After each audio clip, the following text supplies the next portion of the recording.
Hey there, what I see is people letting their businesses run their lives versus them leading their business to love their life. I see this in corporate jobs, and I see where we step into expectations that other people have of us that do not honor us and allow us to lead our own life. Welcome to this episode, and I'm glad you're here to listen. From the corners of my mind is where I find my sanity. Hello, and welcome back to another episode of Lead Your Life with Debbie Heiser. I am Debbie Heiser, and I help entrepreneurs make a lot of money doing what they love without sacrificing what's really important to them. I see too many business owners running their business and letting the business run their lives versus them leading the business that they have so that they can have the life that they want. And so I am so excited. I say that with every episode.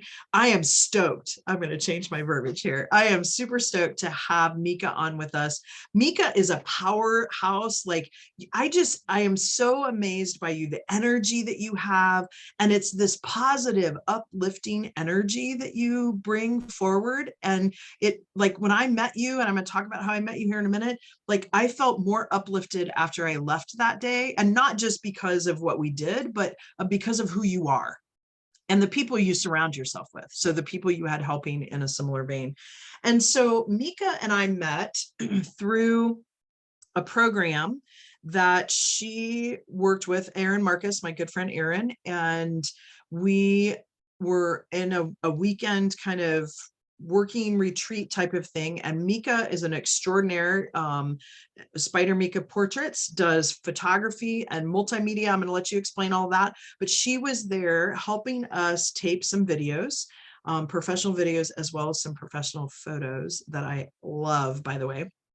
And she's just extraordinary at what she does. And part of why I wanted to have you on this is that ability to uplift people, because Meka's not the type of photographer that says, okay, yes, you did tell me to lean forward, and now I do that on all of my photos to get rid of my chin. But she's the type that brings forth your presence, your I just felt like you were able to bring out in me what my true personality was and then capture that on film. And so thank you for that. I was honored. And I've been touting you and saying everyone needs to travel to Chicago to get their photos done. Amazing. I love that. I know. So Meka, introduce yourself, explain what you do and how you're showing up in the world. Thank you, Debbie. Your introduction, I could not ask for any other better words, because you were directly working with me. And so I heard you a moment ago say I wouldn't be able to do your introduction justice, but seriously, the way that you just described your experience with me is what I hope everyone's experience truly, really is. And so as a portrait photographer, I do focus on the inside. What I like to say is, because a lot of people wonder, what's the difference? What does portrait photography mean? And so I say, I give you portraits for your clients, which is personal branding / headshots. Everybody's familiar with that. I say that I give you portraits for the ones that you love. And so that could mean that you're bringing in your family. It could also mean that you're bringing in your BFFs or just your siblings or your coworkers that you bond with, right? And then last but not least, what I consider the most important is you're doing portraits for yourself. And whether that's for your, the headshots, whether it's the things that you're putting on your wall, or if you just come in because you've never done this before, you've never had a space to be yourself, to celebrate who you are, no matter what age you are, no matter what you look like, no matter what size you are. This is important to me. And most people say, I hate the way I look in photographs. That's a problem. They use the word, I'm not photogenic. And I hate that word. I did, a little clip myself on how I feel about that word photogenic. And so this is what I offer. This is what I give, the chance for people to show up as themselves with not even believing that I personally need to do any quote unquote magic. The magic is exactly what you described, Debbie. It's me creating a space for you to be yourself and to know that you are stunning and charismatic and all forms of gorgeousness right there in that one space. And that's what I like people to realize and to know immediately. Well, thank you, because that was my experience. So tell me, like, tell us a little bit about what did you do before you went out on your own? Okay. So, a lot of things. I got a good friend who says we are more than our business cards, right? Um, so before I started my business, directly before, I actually worked for a little known character. Her name was Oprah Winfrey, still is. And I I'm a graphics gal. That's my background. I have a degree in design and advertising. And so the graphics department was where I worked. And I was there for about 8 years. And, she was there for the show, blah, blah, blah. I was doing all the graphic-y things. And I I had worked several jobs before then. I was a writer, I was an editor, I taught classes, you name it, I did it. And through all that, I had a boss, right? There was someone giving me orders, telling me what to do. And I think before I actually knew what entrepreneurship meant, that was where my brain was automatically going. I work hard, Debbie. I am such a hard worker. And I realized at a point, and of course, we do not have time to go into all of the detail, but just as a base, I knew that working this hard for someone else, I deserved a chance. I owed it to myself to figure out what it would mean to work that hard for myself and create a space that I genuinely wanted to get up and go to every day. And so working with celebrities while I was at Oprah, one of the things that I did was retouching. Okay. So that meant I get for other photographers' work, and I have to be honest, I got rid of wrinkles, I made people thinner, I elongated necks, I swapped heads, I did the spectrum of things that you can imagine. And it was making me depressed, like severely depressed. And so that was my opportunity, because we didn't even know she was going to head out to California, but it was a perfect mix of things in the universe saying, hey, this is your time to do what you need to do, work for yourself, and do this thing that's inside of you. I didn't want to fix, quote unquote, fix portraits anymore. I wanted to fix the way that we thought about ourselves. Yeah. Okay. So that leads me into why photography. And I get a little bit of that as far as like this thought process about why do we feel like we have to fix ourselves? But you could have gone in numerous different ways. Why photography? I love that question so much. You've answered that before. No, actually, no one's ever asked me that, but I know the answer. The reason why photography is because photography encompassed all those things that I could have gone into. Therapy. I'm a therapist, doctor. I'm a doctor. I'm a freaking heart surgeon when it comes to what I do and the transforming that I do in my studio. All those things, all those directions, a writer, a designer, a advocate for women's health, mental health, all these things. I get to do those things every single day. And you can hear it, like all of a sudden I just got chills and excitement. And no, I promise you, no one's ever asked me that before, but that is the exact answer. I get to do all of those things while being a portrait photographer. Yeah, that's fantastic. It's almost as if it feels like you found the right vehicle. I always say we haven't arrived, because when we've arrived, in my opinion, we're at the pearly gates, right? But like you're in the right vehicle, and it feels that way, right? Like when you showed up at the location that we were at, it was you're a heart-centered entrepreneur, and it was obvious. And there's quite a few heart-centered entrepreneurs out there, but there are some like yourself that just exude it. And even though you weren't feeling the best, right? And it wasn't COVID, but like you just physically weren't feeling the best from some things, and you still like brought forth you remind me of this. So I live by a set of 12 guiding principles. I try to anyway, right? Like, and the first one is I'm 100% responsible for myself and 100% responsible to you. Like I'm not responsible for you, but I'm responsible to show up as my best self for you. And that's what you did on that day. And it sounds like, just from the experiences that I've had with you, that's how you consistently show up.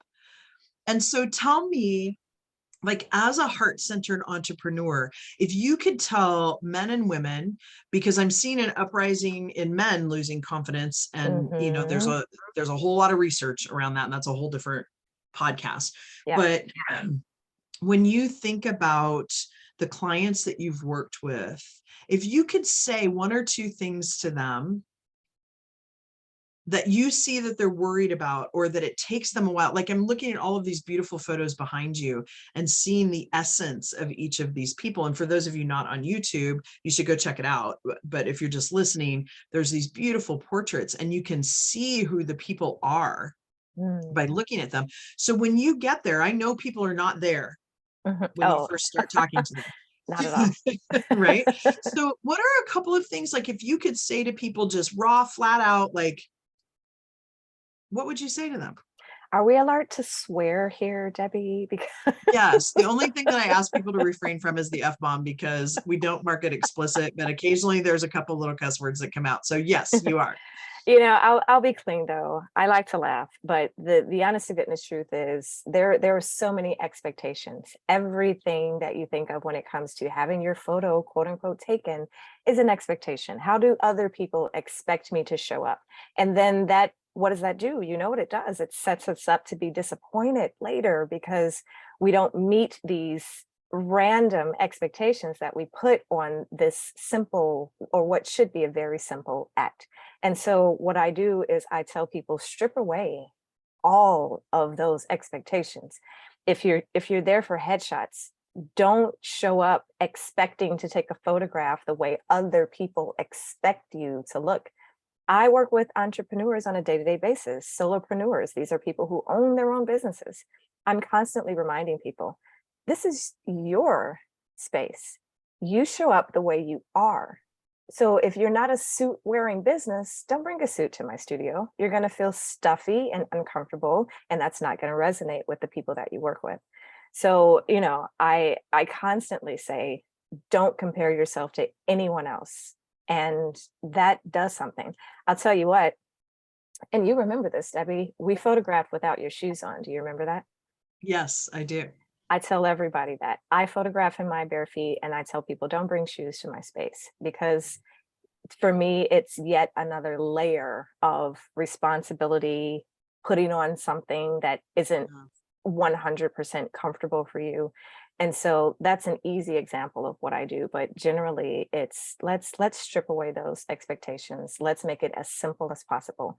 It's you, me, clean space next to a window, and we're going to have a great time.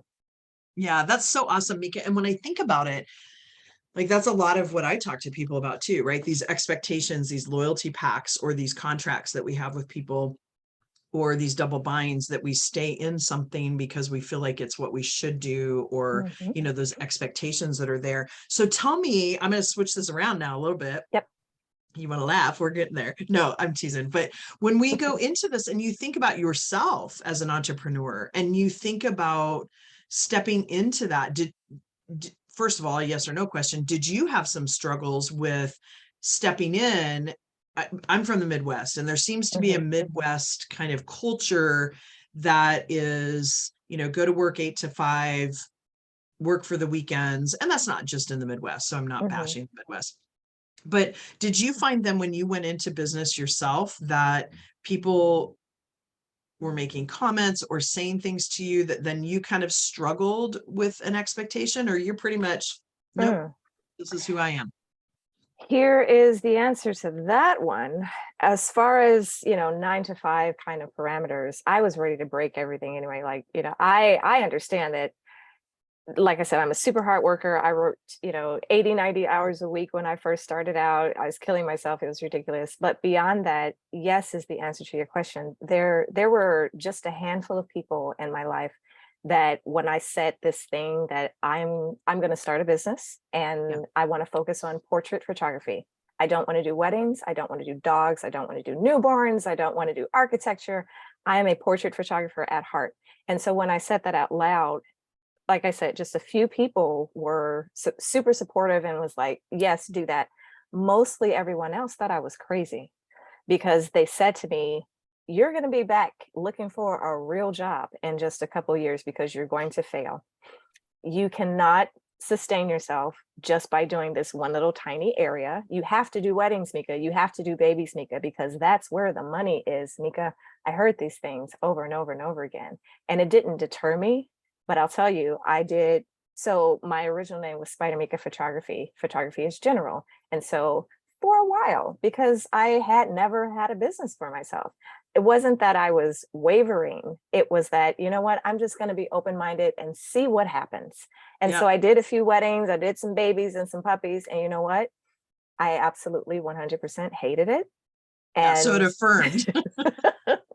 and after about 3 or 4 months, I was, no, I am not a photographer. I am a portrait artist. And I went into my niche and I have not looked back since then. Fantastic. That is to me, that's a beautiful reminder of the fact that you were able to step back and receive. You knew what you wanted. You had clarity. You went after it. You were open to receive. And now, as you say, you don't look back. And sometimes, I don't know if you're like me, but sometimes it feels like a fire hose at times because there's so much abundance, right? And I'm not complaining about that, but it's like, it's a beautiful thing to see, because when you show up in your heart-centeredness and you know what you do and that you have a reason to do it, it helps other people lead a lit up life.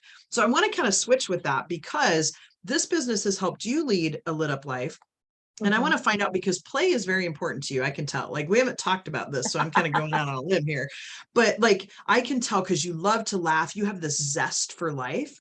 So tell me a little bit about how you play. What do you do to have fun? And why do you think that's important?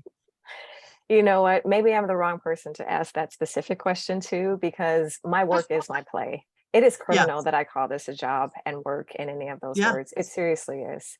I know everybody talks a lot about COVID and pandemic and everything, and you know, we're going to run it to the ground, but it was the honest truth is it's a giant part of our generation's history, right? Absolutely. This is absolutely going to be in, you know, it's like the Black Plague and all that, like it changed Absolutely. our society. And when it happened, the short story is all it did was just confirm that what I'm doing is the right thing. When I stepped back into my studio after 3 months of absolute quarantine, it was a breath of fresh air to be back. My client came in with this giant smile and I knew I was back home.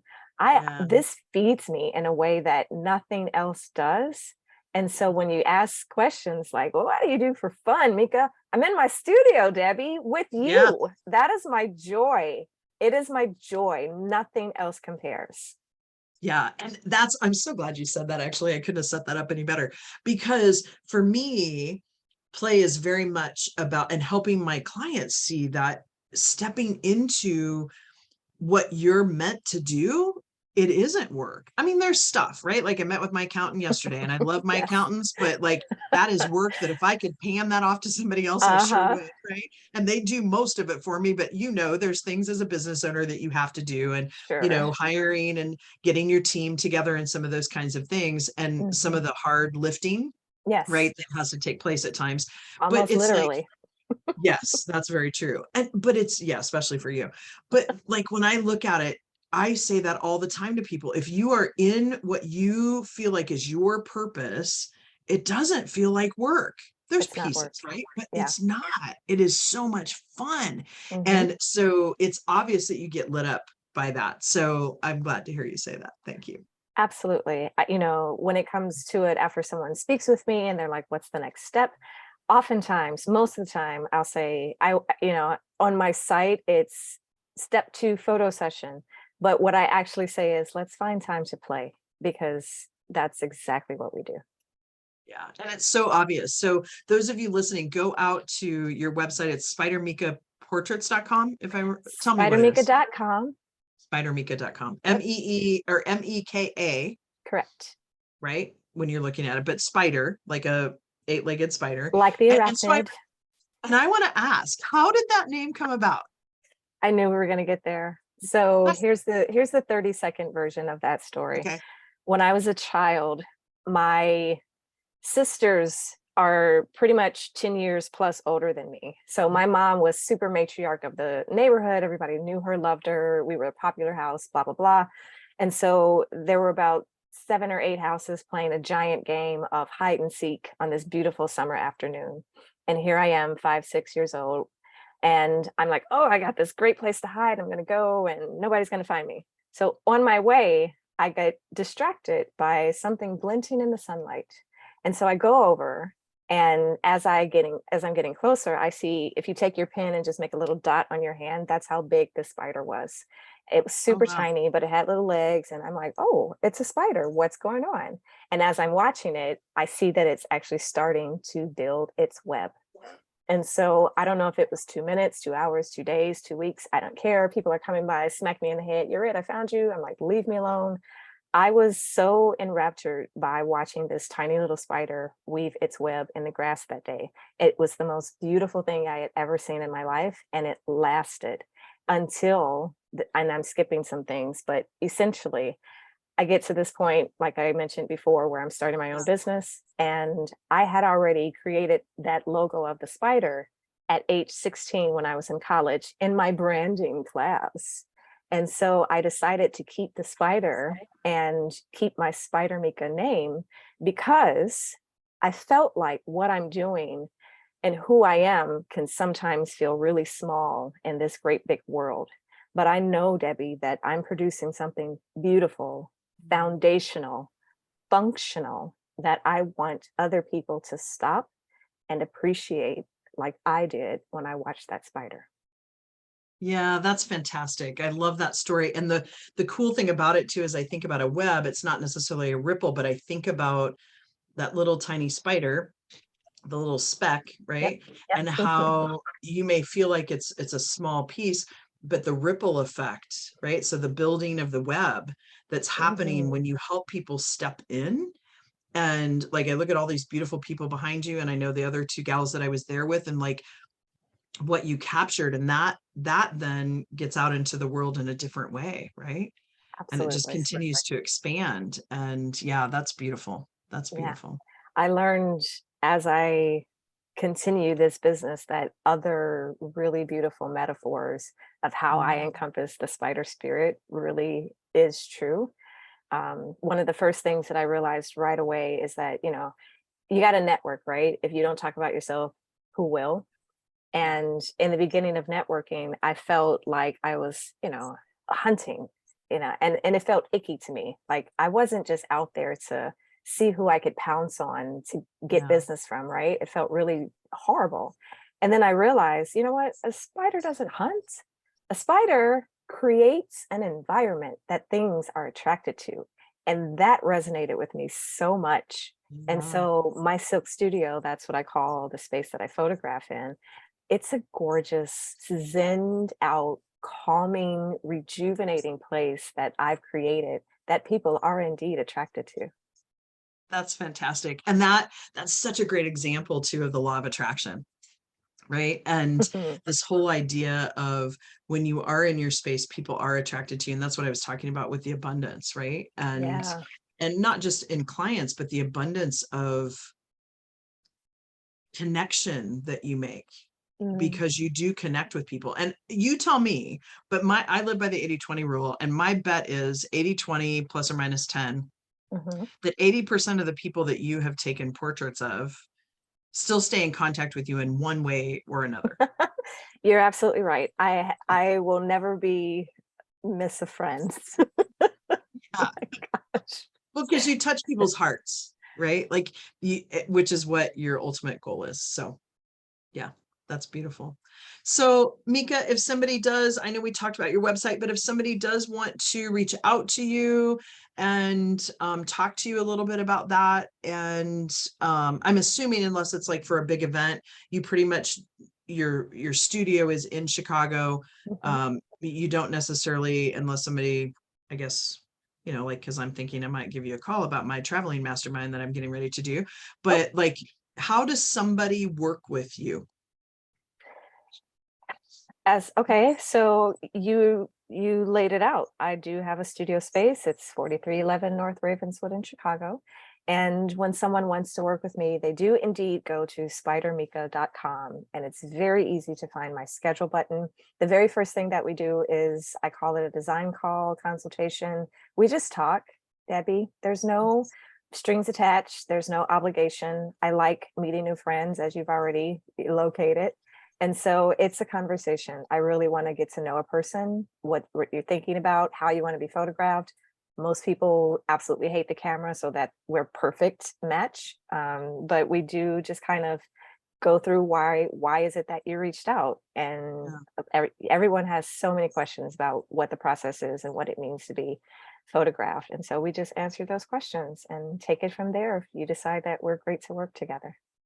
Fantastic. And Meka, I will say, I have been touting you to numerous people and saying to them it's worth a flight to Chicago. And in most places in the United States, you can find a really decent rate for a flight to Chicago. And so I highly, highly recommend you. And for those of you that follow me, you'll see some more photos being released here soon that I had the opportunity to work with you on. So with that, I so appreciate you being here, and please take a look at her website. It's absolutely gorgeous, and I am so honored and thankful and have a lot of gratitude that you took the time out of your schedule to show up here and talk about what you do and the importance of that in the world. So thank you so very much. Thank you, Debbie. It was a delight and an honor being here chatting with you again.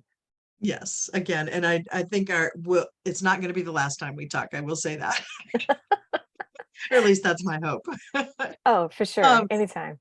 Okay. And with that, this is the end of this episode. Thank you so much for listening, and check out the show notes for Meka's website. And if you'd like to learn a little bit more about what I do, or you just really want to get clear on what you want in your life, please go out to my website. It's found in the show notes, and sign up for a 30-minute free clarity call. I promise you'll be clearer after that 30 minutes than you were when you first called me. So with that, everyone have a fabulous week. We'll see you next Tuesday. And thanks again, Meka. Thank you, Debbie. Find your own kind of happy.